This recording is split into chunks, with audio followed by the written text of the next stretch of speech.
Estamos no 22º domingo do tempo comum e a liturgia desse domingo traz para nós dois momentos interligados, unidos, não separados, mas nos ajuda a fazer uma boa reflexão pessoal, nos ajuda a compreender o que é que Jesus quer nos ensinar nesse domingo, o que é que o Senhor quer de nós.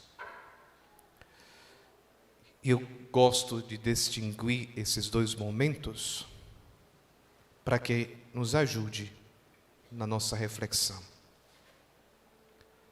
Então o Evangelho de hoje começa Jesus mostrando para os seus discípulos que está indo para Jerusalém. E em Jerusalém, os sumos sacerdotes, os mestres da lei, os anciãos, vão entregá-lo à morte. Ele vai morrer, ele vai passar pelo Calvário, ele vai entregar a vida por cada um de nós, mas ao terceiro dia ele vai ressuscitar. Jesus vai fazendo isso, mostrando aos discípulos, para que eles possam ir compreendendo o mistério da sua vida. Que eles vão se preparando para tudo aquilo que vai vir. Porém, nós percebemos que Pedro, e não somente Pedro, mas a comunidade dos discípulos, dos apóstolos, não compreendiam assim. Não entendiam assim. Jesus falando da sua paixão, Jesus falando da sua morte, Jesus falando que vai ressuscitar. Mesmo assim, eles não compreendem, na verdade não aceitam, não querem isso. Por quê? Porque tem uma outra mentalidade, porque eles têm uma outro tipo de compreensão. O que é que acontece?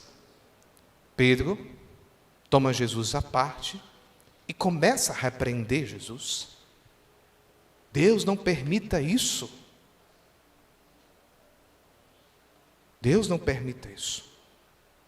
Pedro, que é sempre aquela figura de unidade dos apóstolos, ou símbolo da universalidade, Pedro não está de acordo com esse pensamento de Jesus. Pedro não concorda, e se Pedro não concorda, significa que os outros também não concordam. Eles tinham uma ideia de Messias triunfalista, poderoso, com grande domínio sobre a terra, sobre as pessoas. Essa era a mentalidade deles. O que é que Jesus faz? Jesus é duro com Pedro. E às vezes nós, abro apenas um pequeno parêntese aqui, né? Às vezes nós precisamos ser duros uns com os outros para às vezes estala, né? Desperta, acorda. Então Jesus é duro com Pedro, ao ponto de Jesus dizer: afasta-te de mim, Satanás. Por que Jesus faz isso? Não é porque Pedro era agora o demônio, mas porque esse modo de pensar não é o modo de pensar de Deus. E ele precisa passar por uma mudança de perspectiva, de uma mudança de mentalidade. E desde ontem eu estou usando um termo teológico, um termo bíblico teológico, que eu quero usar também aqui, que nos ajuda a compreender. Uma palavrinha que se usa, que chama metanoia. O que é que significa a palavra metanoia? Uma mudança de mentalidade, um modo de reflexionar, de pensar, de refletir, de raciocinar diferente, mas também uma mudança comportamental, uma mudança de atitude, de novidade, de homem novo, de mulher nova, de pessoa nova no seu pensar e no seu agir, na sua liberdade, nas suas decisões. E é isso que Jesus está querendo fazer com Pedro, para que ele mude de perspectiva, para que ele mude de mentalidade, para que ele mude as atitudes dele, que eles se abram, que Pedro se abra à novidade do mistério de Cristo, e que não fique com os esquemas, com os paradigmas, com os modelos que eles têm na cabeça. Então, por isso que Jesus diz: Pedro, tu está com atitude, com comportamentos, com pensamentos demoníacos. Não é assim. E aí nós podemos tirar uma ou duas reflexões para nós, pessoalmente.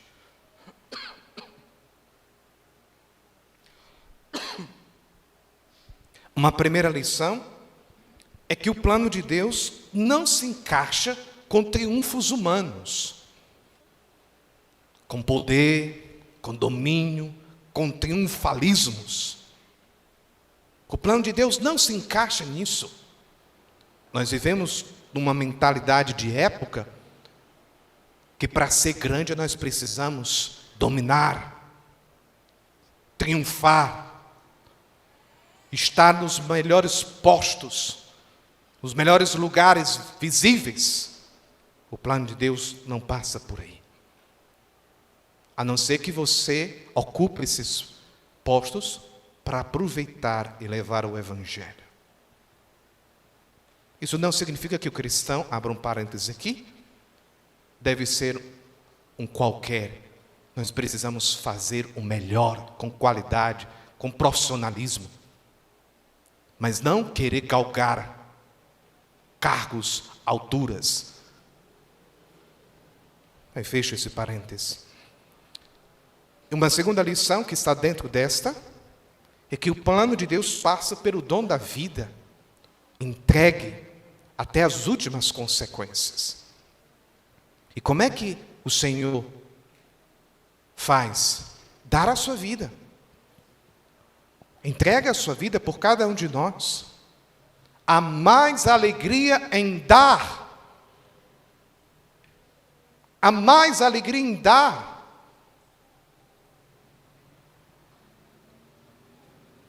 E vou repetir isso logo nesse segundo momento, quando Jesus traça para nós as exigências para quem quer segui-lo.